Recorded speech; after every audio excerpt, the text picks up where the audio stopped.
आज हम इस वीडियो में पढ़ेंगे हिंदी। हिंदी जो होगा आप सभी के लिए बहुत ही उपयोगी टॉपिक है। आज है प्रीवियस ईयर क्वेश्चन पेपर, कक्षा 10 के बच्चों का होगा। और एक प्रीवियस ईयर क्वेश्चन पेपर जो कई सेट पेपर डाले जा रहे हैं, ये बहुत से क्वेश्चन आपको रिपीट हो रहे हैं बार बार। इसी में से कम 70-80% क्वेश्चन आपके रिपीट हो जाएंगे, ज़्यादा से ज़्यादा जो बहुत महत्वपूर्ण क्वेश्चन है। समझ रहे, वीडियो को पूरा देखना, स्किप नहीं करना, शेयर करना नहीं भूलेंगे। 6 से 12 तक के बच्चों के लिए हमारे चैनल में कई सेट पेपर डाले गए हैं, संपूर्ण हल डाला गया है, कोई क्वेश्चन नहीं छूटेगा, आप टॉप करेंगे। तो बस आप एक एक वीडियो प्रतिदिन देखिए, हल करिए, बिल्कुल वही आएगा वही। निश्चित पहले एक सूचना सुन लीजिए, पहले दिन पेपर आप देना और अपना पेपर लेकर के मिलाना पूरा प्लेलिस्ट में कि कौन सा पेपर कौन सा सेट मिल रहा है। जो सेट मिलेगा उसी के अनुरूप हर सेट का हर विषय का पेपर अपना हल कर लेना। निश्चित रूप से जितना पेपर पड़ा है हमारे प्लेलिस्ट में, कोई न कोई पेपर सभी के विद्यालय में आएगा, मैच करेगा। तो अब वही आप लोग समझ लीजिए। तो पहला क्वेश्चन है बहुविकल्पी OMR वाला, पहला 20 क्वेश्चन हल हो रहा है। आचार्य रामचंद्र शुक्ल प्रसिद्ध हैं कहानी लेखन के लिए, उपन्यास के लिए, आलोचना साहित्य के लिए, नाटक लेखन के लिए। तो 4 विकल्पों में AC विकल्प सही है, आलोचना साहित्य के लिए प्रसिद्ध है। दूसरा क्वेश्चन लेते हैं, आपको एक भी क्वेश्चन नहीं छोड़ना है, सब प्रश्न आपको हल करने हैं, टॉप करना है। दूसरा है गोदान उपन्यास के लेखक। अब बताइए, इतना फेमस रचना है, ये बार बार गोदान पूछा जाता है। तो यशपाल का है, प्रेमचंद का है, मोहन राकेश का है, धर्मवीर भारती का है। तो प्रेमचंद का गोदान जो है, मुंशी प्रेमचंद का बहुत फेमस गोदान है। देख रहे ना। अगला क्वेश्चन है नीढ़ का निर्माण फिर के रचनाकार हैं। देख रहे ना, बहुत इम्पोर्टेंट रचना है। हरबंस राय बच्चन, डॉक्टर राजेंद्र प्रसाद, हजारी प्रसाद द्विवेदी, रामविलास शर्मा। तो ये हरबंस राय बच्चन की रचना है, पहला विकल्प सही है। झूठा सच उपन्यास के लेखक हैं। बहुत क्वेश्चन रिपीट होंगे, निश्चित रूप से जान लीजिए। यशपाल, कमलेश्वर, रांगे राघव, चतुर्सेन शास्त्री। तो ये है यशपाल की रचना है, पहला विकल्प सही है। छायावाद की मुख्य प्रवृत्ति है आश्रयदाताओं की प्रशंसा, रीत ग्रंथों का निर्माण, श्रृंगार और प्रेम वेदना, भक्ति भावना। तो श्रृंगार और प्रेम वेदना तीसरा विकल्प सही है।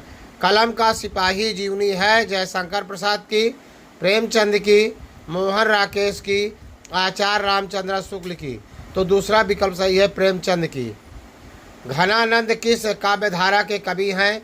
रीतबद्ध, रीत सिद्ध, रीत मुक्त, आधुनिक काल। तो AC विकल्प सही है, रीत मुक्त।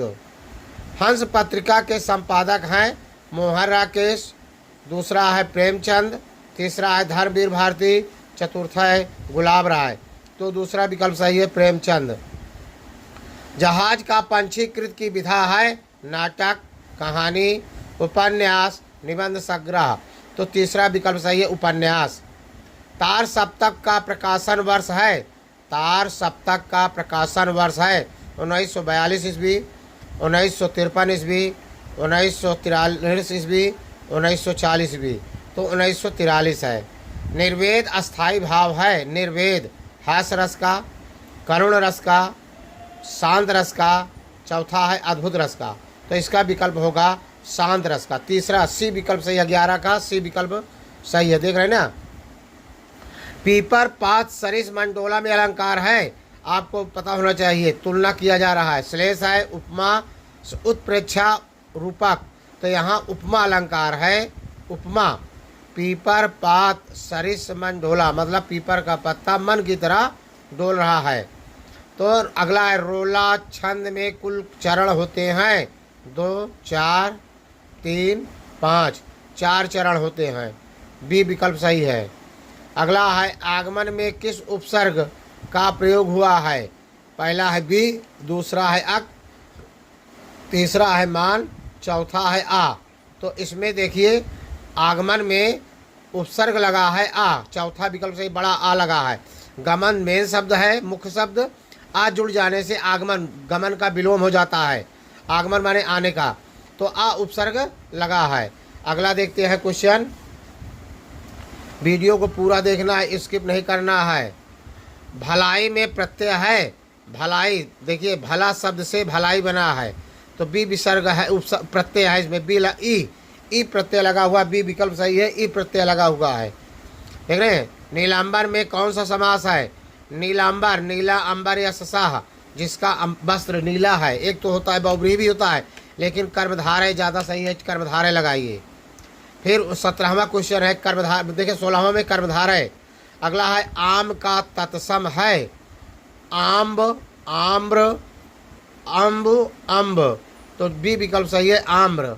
आम्ब, आम का तत्सम है आम्र। कर्तवाच में प्रधानता होती है, कर्ता की, कर्म की, भाव की, इनमें से कोई नहीं। कर्तवाच में प्रधानता कर्म की होती है। किसकी? कर्म की। ए विकल्प सही है। ताभ्या शब्द में वचन और विभक्ति है। ताभ्या में षष्ठी विभक्ति एक वचन, सप्तमी विभक्ति द्विवचन, षष्ठी विभक्ति बहुवचन, चतुर्थी विभक्ति बहुवचन। तो इसका विकल्प होगा, देख रहे ना कौन सा विकल्प होगा? एक षष्ठी, देख रहे ना कौन सा होगा, आपको दिखाई दे रहा है। आप ताभ्या शब्द का देख लेंगे। देखिए पहले आम का तत्सम रूप तो बता दिया गया, आम्र होता है। कर्तवा किसमें आया? हाँ, कहाँ? हाँ देखिए, कर्तवाच में प्रधानता होती है कर्ता की, ये भी बता दिया गया। फिर ताभ्या शब्द, इसको अपने किताब से देख लेंगे। जहाँ तक है षष्ठी विभक्ति है, एक वचन का रूप है, देख रहे ना।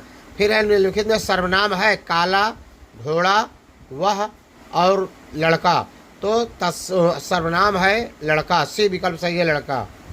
अब दीर्घ उत्तरी प्रश्न देखें। ये सभी प्रश्न 20 नंबर के ओएमआर वाले थे। बहुत से क्वेश्चन आपके रिपीट हो गए, निश्चित जान लीजिए। अब इसमें वर्णनात्मक प्रश्न है, देख रहे हैं। वर्णनात्मक प्रश्न में क्या लिखा गया है? बुद्ध के इस जन्म की घटनाएं तो इन विचित्र कथाओं में है ही, उनके पिछले जन्मों की कथाओं का भी इसमें चित्रण हुआ है। पिछले जन्म की एक कथाएं जातक कहलाती हैं, उनकी संख्या 555 है और इनका संग्रह जातक नाम से प्रसिद्ध है, जिनका बौद्धों में बड़ा मान है। वह इन्हीं जातक कथाओं में अनेक अजंता के चित्रों में विस्तार के साथ लिख दी गई हैं। इन पिछले जन्मों में बुद्ध ने गज, कप, मृग आदि, तो मैंने इसको नहीं दूसरा हल किया है। देखिए पहले जो पढ़ा जा रहा। अथवा रोहतास दुर्ग के प्रकोष्ठ में बैठी युवती ममता सोण के तीक्ष्ण गंभीर प्रवाह को देख रही है। ममता विधवा थी ममता विधवा थी, उसका एवं सोण के समान ही उभड़ रहा था। मन में वेदना, मस्तक में आंधी, आंखों में पानी का बरसात लिए वह सुख के कंटक शयन में विकल थी। वह रोहतास दुर्गपति के मंत्री चूड़ामणि की अकेला दुहिता थी। दुहिता माने पुत्री थी। फिर उसके लिए कुछ अभाव होना असंभव था, परंतु वह विधवा थी। हिंदू विधवा संसार में सबसे तुच्छ निराश्रय प्राणी माना जाता है, समझ रहे हैं। तब उसकी विडंबना का अंत कहाँ था? अब देखिए क्या क्या प्रश्न है। उपर्युक्त गद्यांश का संदर्भ लिखिए। रेखांकित अंश की व्याख्या। गद्यांश के आधार पर संसार में सबसे तुच्छ निराश्रय प्राणी हिंदू समाज की विधवा महिला को माना जाता है। पूरा हर एक प्रश्न का अर्थ मिलेगा। देख रहे हैं, वीडियो पूरा देखेंगे, आपको पूरा दिखाई दे रहा है। ये आपको दिखाई दे रहा है, यहाँ से देखिए। ये पहले अर्थ है, ये इसका देख रहे हैं ना, अर्थ है। इसका पहले अर्थ आप देखेंगे, ये है पहले अर्थ आप देखिए। ये जयशंकर द्वारा रचित व्याख्या हम पढ़ रहे हैं। देखिए, जयशंकर जी कहते हैं कि रोहतास दुर्ग राजा प्रसाद के मुख्य द्वार के पास अनेक कक्ष में बैठी, अपने कक्ष में बैठी हुई ममता सोन नदी, मतलब सोन नदी के तेज बहाव को देख रही है। अब नदी जो है, बरसात का समय है, वो उफान पर है। उसी तरह से जैसे नदी, उसी तरह से युवावस्था में, प्रौढ़ावस्था में व्यक्ति जो है तूफान पर होता है, उसी का तुलना किया गया है। लेखक ममता के यौवन और सोन नदी के प्रबल से प्रभावित होने की तुलना करते हुए कहते हैं, मतलब ममता के जवानी का तुलना और नदी के बहाव जो उफान में है उससे तुलना करते हुए कहते हैं कि जिस प्रकार सोन नदी अपने तेज बहाव से उपनति हुई बह रही है, उसी प्रकार ममता का यौवन भी पूर्ण रूप से अपने उफान पर है, जवानी पर है। ममता तो रोहतास दुर्ग पद के मंत्री की इकलौती पुत्री है। दुहिता मैंने बताया पुत्री है, जो कि बाल विधवा है। उसके शादी होने पर ही विधवा हो गई थी। रोहतास दुर्ग पद के मंत्री की पुत्री होने के कारण ममता सभी प्रकार के भौतिक सुख साधनों से संपन्न है। बड़े घर की बेटी होने के कारण उसको सब प्रकार के सुख सुविधा उपलब्ध है। लेकिन जो विधवा हो गई है, परंतु वह विधवा जीवन के कटु सत्य को अभिशाप रूप में झेलने के लिए मजबूर है। लेकिन विधवा होने के कारण हिंदू में वो विधवा का पन झेलने के लिए विवश है। लोक लज्जा के डर से वो विधवापन को झेल रही है। उसके मन मस्तिष्क में दुख रूपी आंधी तथा आंखों से आंसू बह रहे हैं। उसका मन भिन्न भिन्न प्रकार के विचारों और भावों की आंधी से भरा हुआ है। देख रहे हैं, वीडियो आपको पूरा अर्थ मिला। अब इसके प्रश्न का उत्तर देखिए, देख रहे ना। अब देखिए गद्यांश, अब इसका पूछ रहा है इसका संदर्भ कैसे लिखा जाएगा। तो संदर्भ देखिए, इसका इस तरह लिखेंगे। संदर्भ आपको दिखाई दे रहा है। संदर्भ प्रस्तुत गद्यांश हमारी पाठ्य पुस्तक के गद्य खंड में संकलित ममता नामक पाठ से लिया गया है। इसके लेखक जयशंकर प्रसाद हैं। देख रहे ना। अब संपूर्ण व्याख्या हो गया, जो उसमें आया था रेखांकित का, तो पूरा मैंने व्याख्या बताया। उसके बाद एक क्वेश्चन आया था कि गद्यांश के आधार पर संसार में सबसे तुच्छ निराश्रय प्राणी कौन है। तो उपरोक्त गद्यांश में हिंदू विधवा, यहाँ देखिए पछवा, यहाँ मैंने टिक किया है। उपरोक्त गद्यांश में हिंदू विधवा की स्थिति दयनीय, शोचनीय, तुच्छ और उस प्राणी के समान बताई गई है जिसे कोई आश्रय नहीं देना चाहता है। वह तरह तरह के दुख सहने को विवश होती है। देख रहे ना। वीडियो आपको अच्छा लगा हो तो लाइक सब्सक्राइब करना नहीं भूलेंगे। पूरा का पूरा वीडियो देखेंगे, शेयर भी करते रहेंगे। अगला क्वेश्चन देख रहे हैं, क्या है भाई। अगला देख रहे हैं, अब इसमें देखिए गद्य आया है। मैंने यही पहला, सुन सुंदर बैन सुधार साने, सयानी है जानी, दिखाई दे रहा हो। सयानी है जानकी, जानी भली तिरछे, कर नैन दय सैन तिहें, समझाए कछु मुस्काए चली, तुलसी तही अवसर सो है समय, अवलोकद लोचन लाहु अली, अनुराग तड़ाग में भान उदय, बिकसी मनुमंजल कंज कली। देख रहे ना। अब आपको दिखाई दे रहा है इसका पूरा व्याख्या, देख रहे हैं, आपको दिखाई दे रहा है। अब इसमें क्या पूछा गया है, पहले देखिए। उपरयुक्त पद्यांश का संदर्भ, तो संदर्भ कैसे लिखेंगे। पहले संदर्भ लिखेंगे, प्रस्तुत दोहा हमारी पाठ्य पुस्तक के काव्य खंड के धनुष भंग शीर्षक से उद्धृत है। यह कवि गोस्वामी तुलसीदास द्वारा रचित श्री रामचरितमानस के बालकांड से लिया गया है। कहाँ से लिया गया? बालकांड से। रेखांकित अंश की व्याख्या, पूरा का पूरा व्याख्या आपको मिल रहा है, एक भी नहीं छोड़ेंगे, आपको पूरा का पूरा व्याख्या मिल रहा है। देख रहे हैं ना, यही आया हुआ है। तो देख रहे हैं आपको, सुन सुंदर बैन सुधार साने, तो इसका व्याख्या देख लीजिए। पहले प्रसंग कैसे देख लीजिए, कहाँ का बात है पहले देख लीजिए। प्रसंग है, प्रस्तुत पद्यांश में ग्रामीण स्त्रियों ने सीता जी से श्री राम के विषय में के माध्यम से जानना चाहा, जानकारी प्राप्त करने का प्रयास किया। इस पर सीता जी ने संकेतों के द्वारा माध्यम से श्री राम के विषय में सब कुछ बता दिया। अब व्याख्या, कवि तुलसीदास जी कहते हैं कि ग्रामीण स्त्रियों ने सीता जी से श्री राम के विषय में पूछा कि यह सांवले और सुंदर रूप वाले तुम्हारे क्या लगते हैं।